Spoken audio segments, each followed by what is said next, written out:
Hey everyone, Ken McKee here with Canopy Mortgage, and today is 401k day. So I've got my favorite financial planner, Garret Vanneman, with Pacific Financial Partners, and I want to pick his brain on 401ks as it relates to mortgages. And Garret, how are you doing, buddy? Doing awesome, man. Good to see you, brother. Good to see you, man. So when someone comes to us and they don't have much money for down payment and closing costs, a lot of times we'll ask two main questions. Like, number one, like, do you have a relative that you know that maybe would like to gift you money? Maybe they're going to leave it to you anyway. Maybe they want to see you into a house, and so they're open and willing to gifting money, which happens sometimes. And the other thing I ask is like, hey, do you have a 401k that you might be able to use to borrow against for the down payment or closing costs? And so I'd love to get your takes. We're not scripting this. I'm just asking you, like, what are some pros and cons that you see with people using a 401k to buy a house? Perfect. So I'll give, like I said, I'm not going to give like a blanket answer, a hard yes or hard no. Everybody's situation is so unique and different. But yeah, let me give you the pros and cons of potentially borrowing money from your 401k.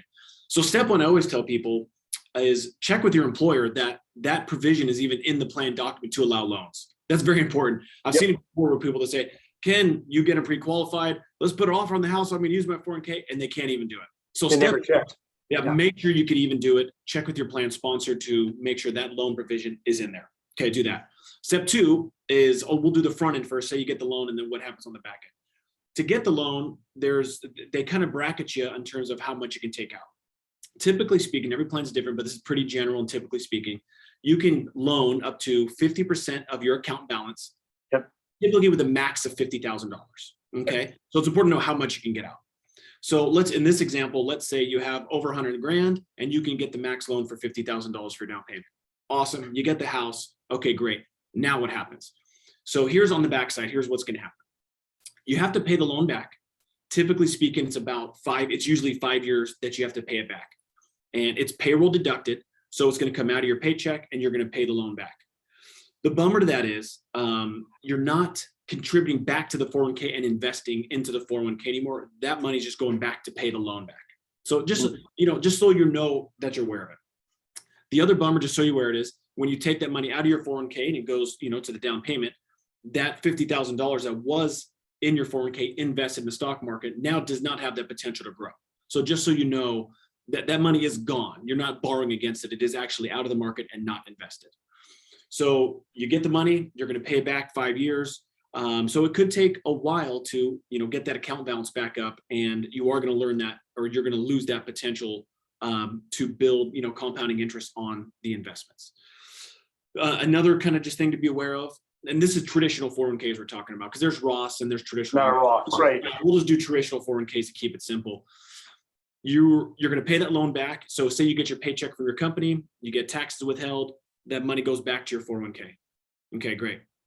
Down the road when you retire, let's say in this example, you're 65, you're going to start taking money out of your traditional 401k to live on. So you're going to pay ordinary income tax on that money down the road. But back, hey, 20 years ago when you were paying your loan back out of your paycheck, you were also paying that back with after-tax money. So it kind of, in a way, you kind of get double hit on, you're paying it with taxes or paying it with money you already pay tax on there, you're going to pay tax on it again.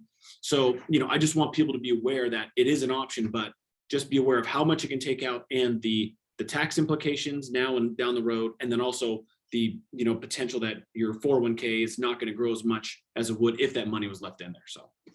So if you're working, what I'm hearing from you is if you're working with a financial advisor already, or it would be a smart idea to talk this through. How much do you want to borrow?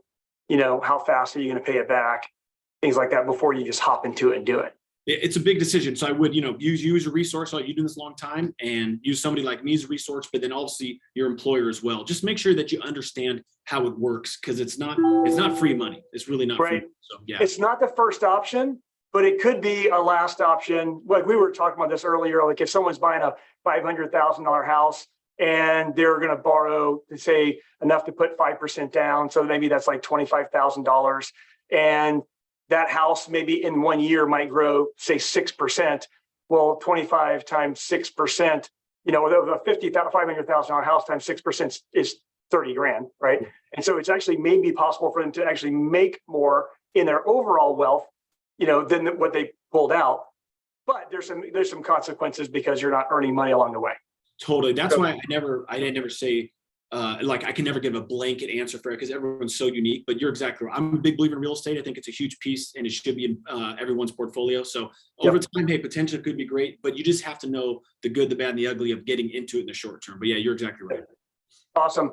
Thanks for bringing some points that I had never thought of. And thanks for educating all of our clients. And we'll hope to do this again soon, man.